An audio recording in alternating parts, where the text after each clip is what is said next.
Welcome to the Land Your Bet Sports Betting Show. Looking at the NBA on Thursday. We are finally back from the All-Star break.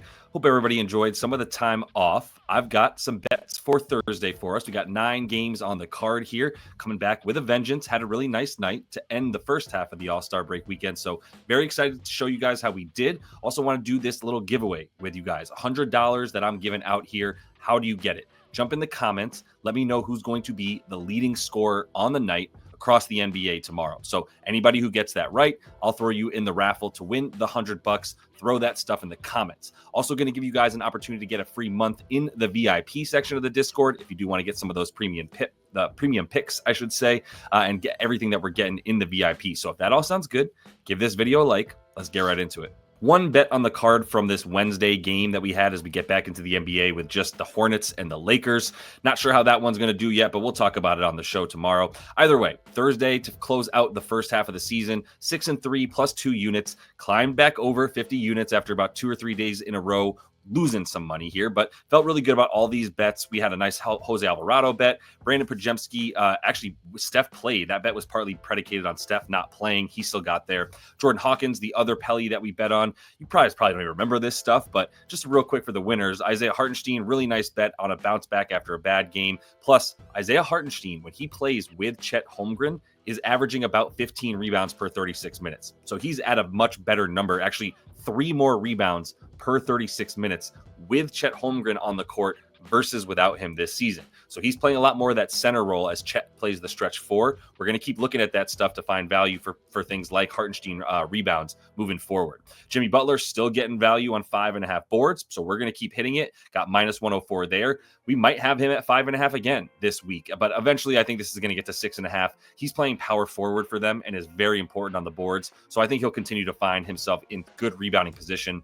Amin Thompson, love this man. He came through in the fourth quarter by getting 4 boards to get us to 9. So really always love betting on Amin because of how hard he plays for the whole game. And then the 3 losses, Davion Mitchell, I mean, the minutes were there, just didn't take any shots, was not involved in the offense very much. And Tyler Hero went off. He had like 44 points in that last game before the break. So we're going to give Davion a little bit of a pass. They're still playing him 30 plus minutes because they want him to be the point guard of this team as they come down the stretch. So they've got to play him minutes to get him integrated into the team. And we're going to keep chasing that for him.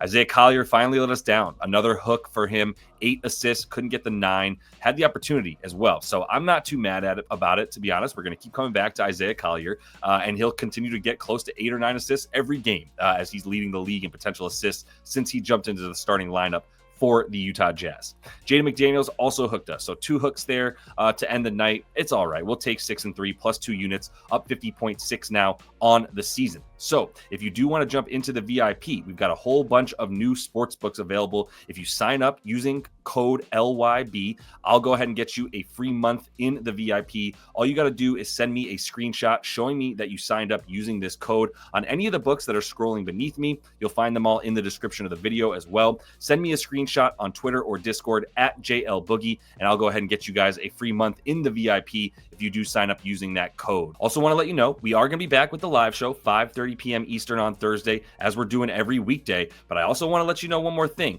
As you know, you guys have been coming on the live show, jumping in the comments and leaving your bets there for me to look at and go over with you guys to find that value together. But we've had a big log jam with a lot of people throwing bets and not a lot of people getting their bets looked at. So here's how we're going to do things. I started a memberships program on the YouTube channel, $5 a month. Anybody who wants to become a member for the YouTube channel, go ahead and we'll make sure that your bets get reviewed on the show, right? You basically skip the line. I'm not going to have as much time for non-member looks anymore on the show, but I am going to make the time to make sure that we get to each and every one of the members who jumps into the comments, leaves their bets in the comments. We'll make sure to go over those together, live show producer David and myself. Plus, there's going to be some other perks to the membership, still adding to that package right now, including obviously the opportunity to stand out in the chat with special emojis, icons, and things of that nature. But we are going to be separating the member comments from the non-member comments so we can at least make sure that we get to a certain group of people's bets as we do that. So hope to see you guys on the live show on Thursday. We're going to start doing this next week, but wanted to get it out there so that you can become a member in time to make sure you get that priority having your bets looked at on the show.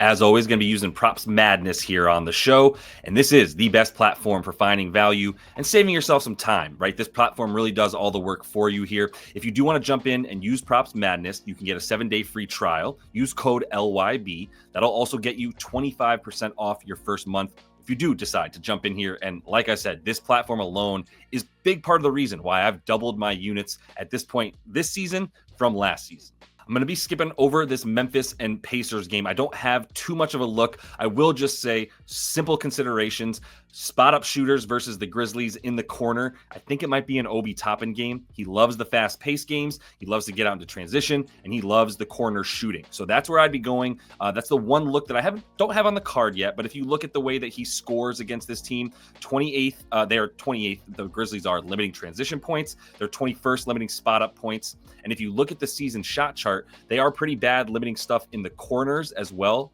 right? And so you're going to be able to see Obi get a bunch of spot up stuff, both above the break and in the corners for Obi. So this is the one place I'm looking. It's over 9.5 points. Going to see what the market does to this. No need to rush this overnight bet, but this would be the one look I'd be considering right now anyway in Memphis and the Indy game here.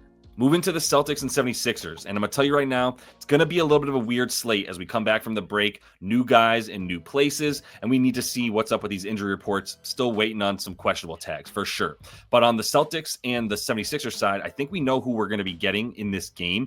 And right away, I'm going over to the Celtics to look at Jason Tatum. Specifically, I like the boards and I like the assists for Tatum when he plays with all of the starters that are going to be out there for the Celtics. Obviously, Zinger going to be out there, and Drew Holiday's back, Derek White, and Jaylen Brown. When he plays with all those guys, he's averaging about 15.5 rebounds and assists combined per 36 minutes. And he's averaging 36 minutes per game. So when he's on the court with these dudes, he's hitting a really nice rebounds and assist rate.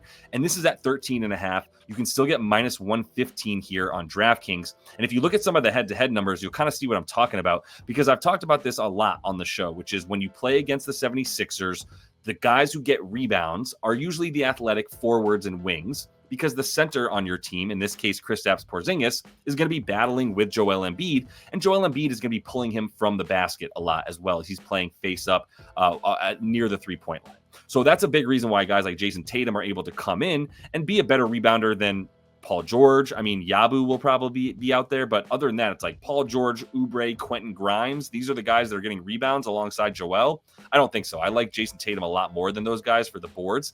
And then for the dimes as well. I mean, just a history of beating up on this team with both the assists and the boards. Like I'm saying, if you look at the rebounds and assists in general, over in the games this season, over in 3 of 4 last season, averaging about 16 against this team, which is about where he's at once again when he plays with Kristaps and everybody else that'll be out there with them. So this is my favorite look in this game as of right now. And I might as well just say, because it's so heavily correlated, I actually am leaning to an under on the Kristaps rebounds as well. You can see this is heavily juiced to the under, minus 148 on FanDuel, minus like 137 on other places, but really not great odds for him to go under. So let me see what happens. Maybe some folks will get attracted to the plus 114, right? Or the plus money that you get for betting an over on Kristaps rebounds. And we'll be able to get this at a better number. But rebounds against Joel for centers, very, very difficult. There's a reason that they've been in the top 5 limiting center rebounds when Joel is on the floor since last season. And that's why this is probably a pretty good fade of Kristaps on the 7.5.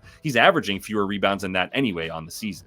Looking Bulls and Knicks, and right away I got to go over to Cat. I mean, this man, first of all, he's been on one of the last 2 games before the break. Really, really nice couple games, big minutes, clearly back to full health for Karl Anthony Towns. The other thing is head-to-head. You look at the points for him, 46, and then he just had 44 against them as well about a month and a half ago.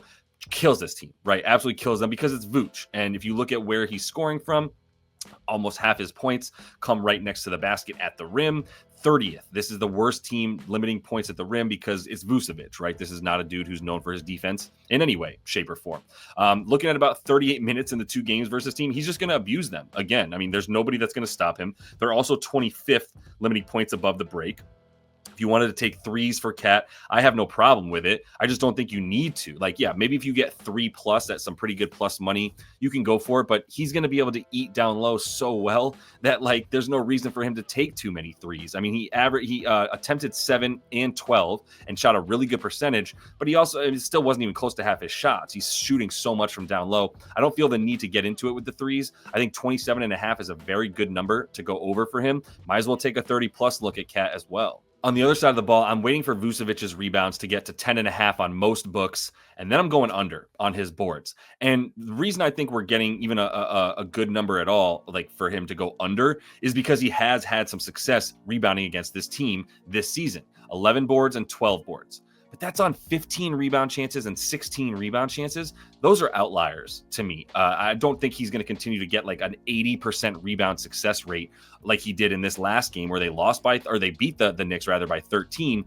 He played 34 minutes, 15 rebound chances, and got 80% of those rebound chances into rebounds. That's not nearly as likely, especially against a team like the Knicks, who are in the top 5 limiting center rebounds because they're very good at rebounding, and so is the Karl-Anthony Towns in the top 5 in rebounds, but also because Karl-Anthony Towns is pulling centers from the basket himself as he's able to shoot a bunch of threes from above the break. So I do think he's going to have a lot of trouble rebounding against Cat in this one, and this is going to be a good under. Once we get up to 10.5, I'm going to wait for that number, not 9.5, 10.5, and then go under to see if we can get pretty good odds on that. All right, still waiting on too much other news to come out. Don't have props up for enough of these other games, so we're going to call it now. But remember, we got the live show, 5:30 p.m. Eastern, every single weekday, including tomorrow on Thursday. And if you do want to skip the line, make sure that your bets get looked at on the show. Make sure you do check out YouTube memberships. You can find it right on the homepage here on YouTube, and that'll be able to get you in there to make sure that we look at your bets on the show and help review what you want to look at here. So hope to see you guys on the show tomorrow, 5:30 p.m. Eastern, where we'll really be able to fill this card up with plenty of good bets.